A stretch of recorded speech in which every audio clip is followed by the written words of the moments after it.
grands génies sur la race noire.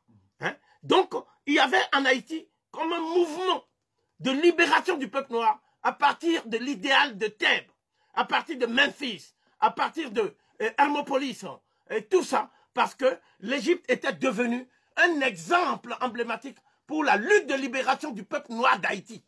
Et cela doit être noté parce que c'est une singularité. C'est-à-dire Haïti est le seul pays qui n'est pas misé sur la déchéance de l'Afrique. C'est le seul pays qui a rappelé que quelle que soit l'humiliation et l'humilité infligée à l'Afrique, il ne faut jamais oublier que c'est à cette race que l'humanité doit la civilisation. C'est ça le secret de l'amour entre Haïti et l'Afrique. Haïti, c'est le pays le plus africain de la Caraïbe. Hein, et le pays le plus caribéen d'Afrique. Haïti, c'est une Afrique indomptable, généreuse, perdue au milieu des mers Caraïbes. Voilà comment nous considérons Haïti à partir de la leçon de Firmin. Et qu'est-ce que Firmin fait? Il dit, je ne peux pas avoir de l'influence uniquement par la presse et parce que je suis avocat. Je suis obligé de passer à l'action politique.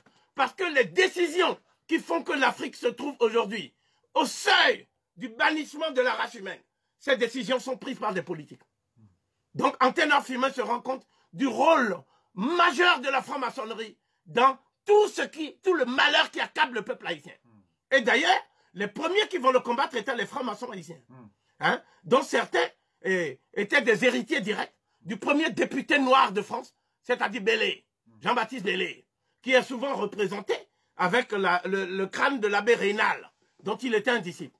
Donc, ce que j'ai voulu dire par là, c'est qu'il se lance en politique, mais il se rend compte que la politique politicienne n'aboutira pas. Donc, il dit, nous allons faire une diplomatie. Donc, il devient diplomate en 3 ans. Il passe le concours, il réussit en 3 ans. Et donc, là où des gens passent 10 ans. Et donc, tous les Locodem passent 10 ans. Hein? Donc, Anténor Firmin, il devient diplomate. Diplomate de quoi? Il dit la vraie diplomatie, ce sera de créer des réseaux d'influence pour défendre la cause africaine partout où il est question de partager l'Afrique. Et donc, dans ce livre qui s'appelle « Le partage de l'Afrique », Henri Vesseline parle effectivement du rôle des Haïtiens. Du rôle des Haïtiens dans la diplomatie. Dans la diplomatie secrète qui concerne l'Afrique. Le rôle d'Haïti. Haïti joue un rôle déterminant dans cette matière-là. Donc, c'était un diplomate de carrière. Et celui qui va combattre plus tard, le comte Arthur de Gobineau, était également diplomate de carrière. Vous voyez? Donc, il est devenu diplomate non pas pour combattre Gobineau, mais pour montrer que lui, il est l'ambassadeur de la cause africaine. Anténor Firmin, c'est l'ambassadeur de la cause africaine. Et donc, le meilleur ambassadeur qui soit. On demeura. Donc, à partir de là, il dit, là où on parle de l'infériorité de la race noire, pour pouvoir justifier l'esclavage, la colonisation, le travail forcé, j'irai là pour parler de la singularité de la race noire. Pas de sa supériorité, mais de la singularité de la race noire. Parce que le blanc a développé une pathologie qu'on appelle le complexe de supériorité. Nous n'allons pas lui opposer une autre pathologie qui serait un complexe de la supériorité noire. Nous allons affirmer que notre pathologie à nous, c'est le complexe d'infériorité qui n'a pas de raison d'être. Ce qu'il faut, c'est le complexe de singularité et d'égalité. C'est ce complexe que j'entends incarner en ce qui concerne Anténor Firmin. Donc, Anténor Firmin se rend compte que les vrais débats idéologiques ne posent pas des savants à d'autres savants, mais opposent des gens qui se font passer pour des savants, mais qui sont en réalité impliqués dans la traite des nègres. C'est-à-dire qu'ils vivent de ça. Ils sont dans la société des Indes occidentales, mais ils font des débats d'anthropologie pour dire que le noir étant inférieur, il faut une mission civilisatrice. C'est un devoir des races supérieures. En fait, ils maintiennent l'argent qu'ils gagnent. Comme le philosophe Voltaire, qui était un actionnaire de la traite négrière, comme Montesquieu, tous ces gens-là étaient en fait actionnaires de la traite négrière. Et le problème d'Anténor Firmin, c'était de les démasquer. Hein? Et parce que il disait bas les masques. Pourquoi? Parce que il fallait que l'opinion publique internationale, c'est-à-dire dans laquelle il y avait de plus en plus d'Africains maintenant, cette opinion publique sache que les gens qui parlent de notions généreuses pour aller christianiser, évangéliser les Noirs, ce sont des gens qui sont en train de faire un génocide culturel, physique, contre la race noire.